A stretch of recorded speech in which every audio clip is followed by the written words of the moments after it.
예, 여러 가지 대외 악재에도 불구하고 코스피는 또 전고점을 향해서 달려갑니다. 3,123을 기록하고 있는데요. 머닝 전략입니다. 시장에 또 돈이 모이는 곳의 전략들 먼저 종목 이야기하죠. 바로자산운용 윤정식 상무님 오늘 만나겠습니다. 안녕하세요. 네, 안녕하세요. 네, 오늘도 시장에서 관심 있는 주목해 볼 만한 두 기업을 비교하면서 전략 세울 텐데요. 오늘 되게 흥미롭습니다. 자동차 가운데 저점 매수의 기회를 보이는 현대차, 그리고 신고가 행진하고 있는 현대모비스, 하나는 완성차, 또 하나는 부품주인데요. 먼저 자동차 쪽이 이제 올라올 때가 됐는데 여전히 뭐 해결되지 않은 관세나 이런 리스크들이 좀 있습니다. 대외 환경부터 좀 점검해 주세요. 네, 자동차가 굉장히 이 피로감이 많이 쌓이죠. 이 관세로 인해서 글로벌 증시가 모두 다 피로감이 쌓였습니다. 미국 증시에도 좀 짜증이 나는 듯한 그런 매도들이 좀 나오고 있죠. 미국 증시에서도 관세에 대한 움직임들이 이제는 이전처럼 급락 수준이 아니라 급락을 하는 그런 모습까지는 아니지만 차익 실현 매물이 계속 나오고 있고, 자동차도 마찬가지로 관세 얘기 처음 나왔던 4월 초에 주가가 많이 떨어지는 모습이 있죠. 현대차 같은 경우도 3월 후반 하순까지만 해도 22만 원, 장중에는 23만 원도 넘어가는 그런 모습을 보여줬다가 관세 얘기 나오면서 18만 원까지 하락을 했죠. 최근에 관세 얘기가 조금씩 수그러들면서 다시 주가가 조금씩 올라가는 그런 모습들이 있었고, 8월 달에 다시 한번 연장이나 조금 완화된 이런 모습들을 시장에서 기대했었는데, 트럼프 대통령이 8월에는 무조건 실행을 하겠다라고 얘기를 또 했었죠. 근데 이전 같으면 또 급락 나옵니다. 근데 이제는 굉장히 많이 여러 번 노출되었었던 그런 악재였기 때문에 이런 부분에 있어서 분명히 매도도 좀 나오고 있고, 시장에서 신경 쓰는 부분들은 맞지만 이전과 같은 급락에 대한 모습까지는 좀 나타나지 않고 있고, 사실 오늘 같은 경우 현대차 2% 정도 하락을 하고는 있습니다만, 최근 들어서 관세에 대해서 내성이 계속 생겼죠. 예방주사 많이 맞았었기 때문에 이런 부분에 있어서는 비교적 잘 버텨주고 있는 그런 상황입니다. 분명히 실적에 있어서는 영향을 미칩니다. 관세가 영향을 미치지만 주가에 있어서는 이제는 제한적인 하락 정도로만 여전히 여겨지고 있는 그런 상황이다라고 보시면 되겠습니다. 네, 최근에 자동차도 이제 기회 요인으로 많이 보는데요. 가장 대표적으로 얘기하는 종목이 대장주인 현대차예요. 그럼 현대차에 대한 시각은 어떠신데요? 네, 우선 현대차 같은 경우 장점과 단점이 분명히 존재를 합니다. 우선 2분기 실적부터 본다라면 현대차가 도매 판매가 1.3%가 증가를 했습니다. 차량 판매가 사실 2분기에 증가할 요인이 별로 없거든요. 2분기는 그렇게 차가 굉장히 많이 팔리는 그런 시즌은 아닌데 왜 많이 팔렸느냐? 관세 이제는 부과가 될 텐데 10%든 30%든 25%든 관세가 부과가 되면 자동차 가격에 영향이 있을 수밖에 없다. 사실 마케팅 전략으로 사용되었을 수도 있고요. 그리고 소비자들 입장에서도 그러면 조금 더 빨리 사자라는 이런 선수요가 있었기 때문에 삼성전자에서 모바일 사업부가 갤럭시 선수요가 작년 4분기에 좀 많이 있었죠.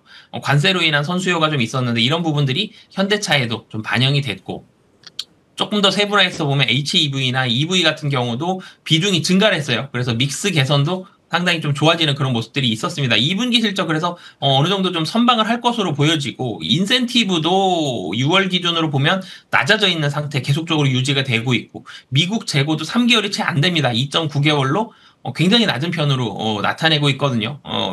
현대차는 좋은 상황이다 정도로 사실 보시면 될 것 같은데, 근데 문제는 관세죠. 이 관세라는 부담감이 2분기, 3분기에도 이어질 것으로 보여지는데 이 부담감을 가지고 있고, 그런데 다른 이 글로벌 자동차 업체들과는 조금 다른 모습입니다. 지금 도요타나 아니면 독일에 있는 BMW, 벤츠, 클라이슬러 이런 자동차 업체들은 약간 5% 정도 자동차 가격을 다 인상했는데 현대차는 인상하지 않았거든요. 전략이 좀 다릅니다.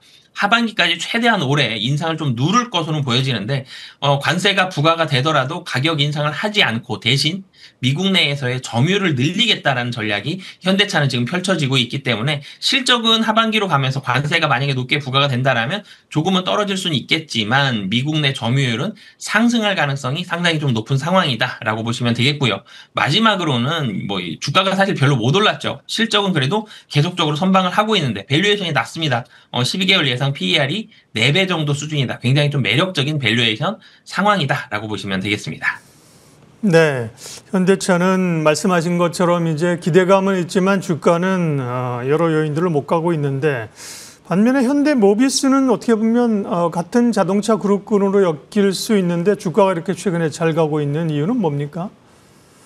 네, 이 현대차와 현대모비스 사실은 이 전방 업체가 주가가 잘 가면 후방 업체가 따라가고 전방 업체가 떨어지면 후방 업체가 떨어지는 게 사실 맞습니다. 시간의 차이가 조금 있을 텐데 근데 최근의 움직임은 조금은 다르죠. 현대모비스가 좀 더 좋습니다. 그 이유를 살펴보면 관세의 영향이 어떻느냐라는 거에서 첫 번째를 찾아볼 수 있습니다. 현대차는 관세를 맞으면 직격탄을 맞죠. 현대모비스는 어느 정도 분산을 시킵니다.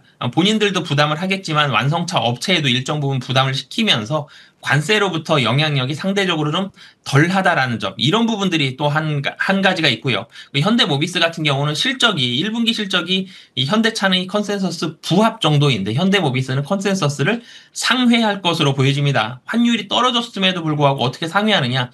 우선 현대모비스 AS에 대한 OP 마진이 굉장히 높습니다. 25%가 넘거든요. 마진율이 상당히 높은 AS 쪽에 있어서의 OP 마진을 가지고 있다는 점. 이 부분이 현대모비스의 가장 큰 무기거든요. 마진율이 높은 AS를 가지고 있다라는 점. 이 부분이 한 가지가 있고 또 한 가지는 미국 내에서 현대차가 점유율을 높이려는 그런 의지를 가지고 있죠. 자동차 가격을 최대한 상승을 억제를 하면서 하반기까지 잘 버티면서 점유율을 늘리겠다. 점유율 늘어난다라는 점은 자동차가 그만큼 잘 팔린다라는 거죠. 현대차가 잘 팔리면 현대모비스의 부품도 많이 사용을 하게 되겠죠. 그러면서 현대모비스의 점유율도 같이 매출액도 올라갈 가능성이 현대차의 전략에 따라서 올라갈 가능성이 상당히 좀 높고요. 또 한 가지는 미국에 대해서 자동차에 대한 판매 증가 속도가 좀 더뎌지고 판매가 좀 잘 안 된다 그러면 오래된 차를 조금 더 타게 됩니다. 차량을 오래 타게 되면 부품 수요가 발생을 하죠. 부품을 교체해야 되는데 그 AS에 대한 OP 마진이 현대모비스가 굉장히 좋다라고 말씀을 드렸죠. 그래서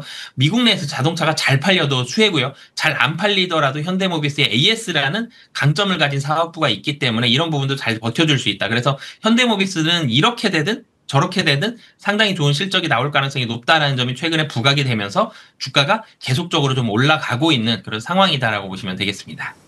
예, 자동차 완성차의 대표인 현대차, 부품주의 또 최근에 대장주격인 현대모비스 두 종목을 비교하셨고요.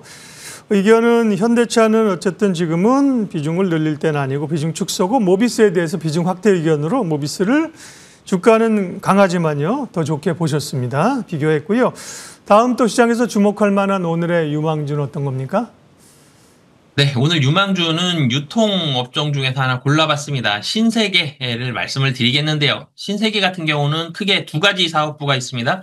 백화점과 면세점이 있는데 두 가지 다 아픈 부분들을 가지고 있었습니다. 우선 백화점 부분 보면 전체적인 매출액이 이 시계라든지 뭐 여러 가지 주얼리라든지 1층에 있는 이런 사업부들이 잘 됐어요. 1층 매장들이 장사가 잘 되는 부분들은 가지고 있어서 외형은 성장을 하고 있어요. 그렇지만 고마진은 패션이거든요. 옷이 잘 팔려야 됩니다. 근데 이 패션 카테고리에 대한 매출액은 여전히 회복이 부진한 상황이다라는 점. 그러면서 2분기 실적은 시장 컨센서스를 좀 하회할 것으로 보여집니다.